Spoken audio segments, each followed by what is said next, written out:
మీనాక్షి వచ్చింది కూర్చున్నా. ఎందుకు నీ రహస్యాలు బట్టబయలు చేయడానికి. నా రహస్యాలా? నీ తల మీద తెల్లంటుకులు కనపడకుండా ఉండడానికి నా దగ్గర ఏదో మందు తీసుకుని ఉంటావు, అది వసూలు చేయడానికి వచ్చి ఉంటుంది. నాకింకా ఆ కర్మేం పట్టలేదులేండి. మీరే మీసాలకు రంగు వేసుకుని ఉంటారు. నాకేం కర్మే, నా నెత్తి మీద వెంట్రుకల కన్నా మూతి మీద మీసం 14 ఏళ్ళు వచ్చినది. అవునమ్మా? అది సరే, నీ కొట్లో సామాన్లు మా ఇంట్లో ఎవరు కొని ఉంటారబ్బా? మీ అబ్బాయికి ఒక అద్దం కావాల్సి వచ్చిందండి. అద్దం ఎందుకు? ముఖం బాగానే ఉందిగా.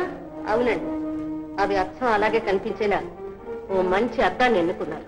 ఇంట్లో బోల్డ్ అద్దాలు ఉన్నాయి, మరొకటి ఎందుకు? వద్దులేమ్మా. వద్దడానికి వీల్లేదండి. మీ అబ్బాయి మిమ్మల్ని ఎవరిని సంప్రదించకుండా స్వతంత్రించి దానికోసం ఆర్డర్ చేశారు. ఆర్డర్ ఇస్తే క్యాన్సిల్ చేసి ఇంకెవరికైనా అంతగట్టేమా?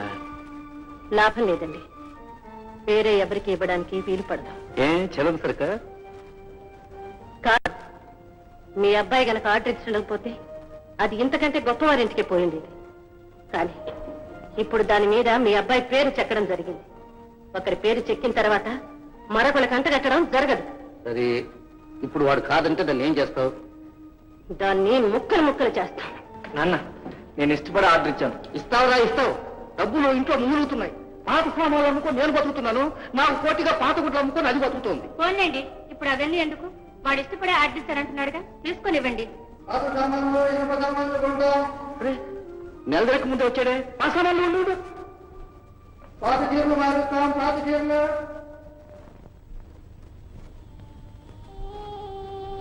క్షమించండి, మీకు సుశీల అన్నీ చెప్పింది నా ఒక్కదానికి.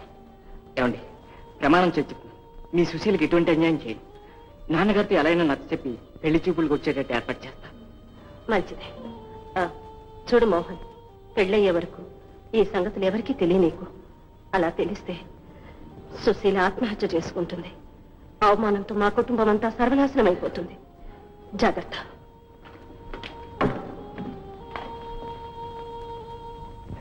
మీ సంబంధం మాకు ఇష్టం విజయ్ గారు, కానీ ఇవాళ మీరు వస్తున్నట్టుగా కాస్త ముందుగా కౌరు పెట్టుంటే అబ్బాయిని కూడా ఆఫీస్కి వెళ్ళకుండా ఇంట్లోనే ఉండమనేవాడు కదా. ఈ వేళ దశమి శుక్రవారం, మంచి రోజు, ఉమ్మకు కూడా సెలవు. ఈ విషయం శంకర్ వచ్చాక చెప్పొచ్చు. ఇంత మంచి సంబంధం కాదంటారా? కాదనండి, మరి పెళ్లి కొడుకుని తీసుకురాలేదేమండి? ఎందుకు? పెళ్లి కొడుకు కన్నాం కదా, కాలం కదా, రోజు చూస్తూనే ఉన్నాం. సుశీల కూడా వాళ్ళతో ఇంకా నేను చాలా విషయాలు మాట్లాడాలి. కాసేపు ఊరుకుంటా. మాట్లాడతారా? మాట్లాడండి, చెప్తాం. చూడండి ధర్మారావు గారు, ఇప్పుడు మా అబ్బాయికి కాబోతుంది పెళ్లి. అది శాస్త్రోక్తంగా జరగాలి, లేకపోతే నాకవుతుంది పెళ్లి. అంటే అదే కట్టాలు కానుకలై ఉంటాయి కదా. అవును, ఉండొద్దు. మరి నేనంటే కట్నం లేకుండా చేసుకున్నారు. కానీ కట్నం ఎంత కావాలంటారన్నయ్య గారు? అమ్మా, వాడికి ఇప్పుడే జ్ఞానదంతం వచ్చింది, అంటే 25 సంవత్సరాల లోపే వయస్సు. ఇంతవరకు వాడి మీద ఖర్చు పెట్టిందంతా అనా పైసలతో సహా లెక్క రాసి ఉంచాను. అబ్బాయి ఖాతా 64వ పేజీ. వాణ్ణి కండానికి వాళ్ళమ్మ రిక్షాలో ఆసుపత్రికి వెళ్ళిన దగ్గర నుంచి ఈ రోజు ఉదయం కాఫీ టిఫిన్తో సహా వడ్డీ మొత్తం కలిపి 16,802 రూపాయల 25 అది ఇస్తే తలకు. 16,000 చాలా ఎక్కువ అండి. మీకు ఎక్కువ కావచ్చండి, అది మాకు చాలా తక్కువ. అవును, ఖరీదైన పెళ్లి కొడుకు కదండి. ఉండవే. ఏమంటారు గారు? అంత మొత్తం అండి. సరే అయితే పని చేద్దాం, వడ్డీ కొట్టేస్తా, 10,000 ఇప్పించండి. అంత కట్నం నుంచి పెళ్లి చేయడానికి మా అమ్మాయికి ఏం లోటు లేదు. ఆ మాత్రం కట్నం అన్నా లేకుండా పెళ్లి చేసుకోవడానికి మా అబ్బాయికి ఏం లోటండి? ఆగడానికి లేదమ్మా. అవతల కొంగల్ కూడా జమీందారు గారు వచ్చున్నారు. మీ అబ్బాయికి మా అమ్మాయిని చేసుకుంటావా లేదని చెప్పి ఒంటి కాలు మీద నిలబడి ఉన్నాడు. ఆయన అలా గోడ కుర్చీ వేయించి వచ్చేసారు. ఇప్పుడు మీరు కదంటే వెళ్ళి ఆ ఒంటి కాలు మనిషిని లేపేసి ముహూర్తం పెట్టిచ్చేస్తారు. అలా తొందరపడకండి, కాస్త కూర్చోండి. చిన్నదో పెద్దదో చెప్పిన కూర్చోండి. కూర్చుందాం. మామగారు, అత్తయ్య, అలాగండి.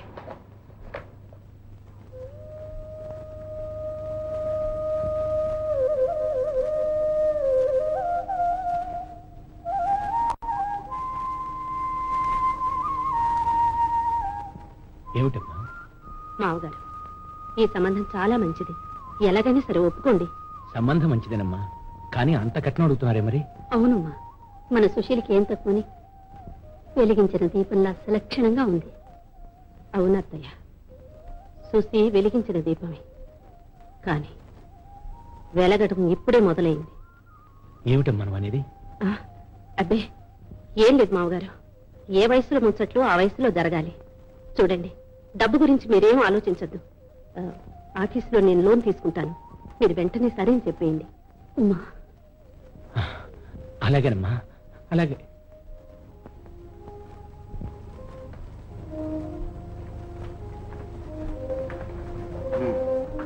సరే బాబు గారు, మీరు అడిగిన కట్నం ఇవ్వడానికి మాత్రమే అభ్యంతరం లేదు. కానీ అబ్బాయికి కూడా ఒక మాట చెప్పి తాంబూలం. అవతల కొంగళగూడెం జమీందారు గారు ఒంటికాల మీద నిలబడ్డారా? ఎంత పెళ్లి కొడుకు తండ్రి నువ్వే ఇక్కడ మాట్లాడుతున్నావు. అయితే నన్ను ఎందుకు పిలిచారు? వస్తాను. బాబు గారు, అయ్యి వచ్చేదాకా అమావాస్య అవుతుందే.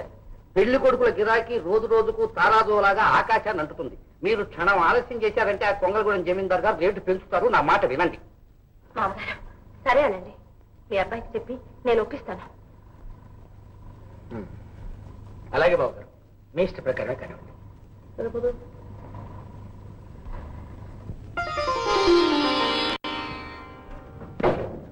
అమ్మా, నాన్న.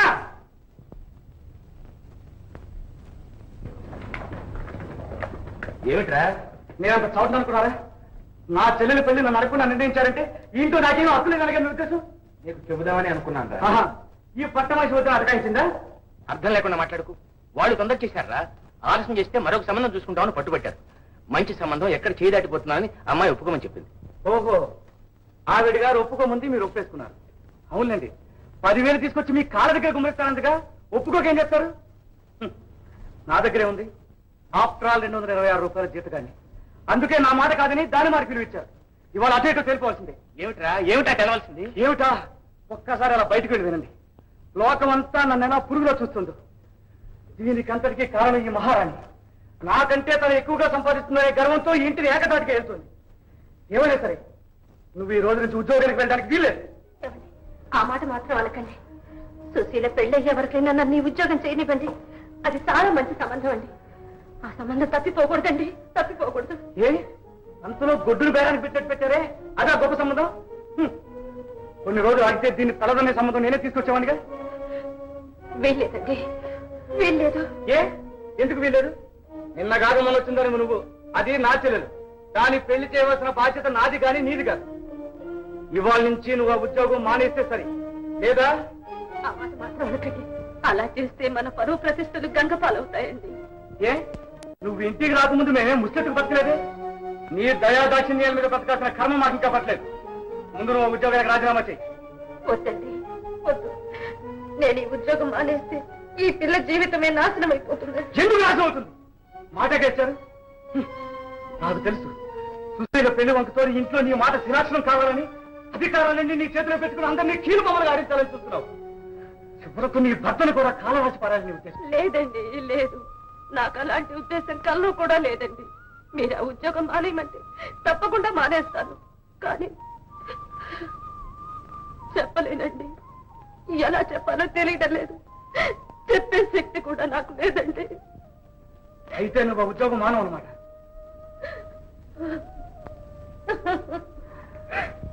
అమ్మా, చూసావా దాని పనులు? తాలికెత్తిన భర్త మాదే కాదని ఎలా వెళ్ళిపోయిందో. ఏమిటో మన కొయ్యి బొమ్మలో ఉండిపోయావు? శంకర్, చెట్టునున్న మామిడికాయ కన్నా చేతిలో ఉన్న వాక్కాయ గొప్పదిరా. ఈ సంబంధం మంచిది. ఈ పెళ్లి జరిగి తీరుతుంది. ఎలా జరుగుతుందో నేను చూస్తాను. ఆ కట్నం డబ్బు నేనే సంపాదించి అప్పుడే సుశీల పెళ్లి జరిపిస్తాను. ఏం పిడివాదం రాది? కట్నం డబ్బు ఎవరిస్తే ఆ డబ్బు ఉమయిస్తే నీ గౌరవ మర్యాదకు లోటు ఏర్పడుతుందని భావిస్తున్నావు, అవునా?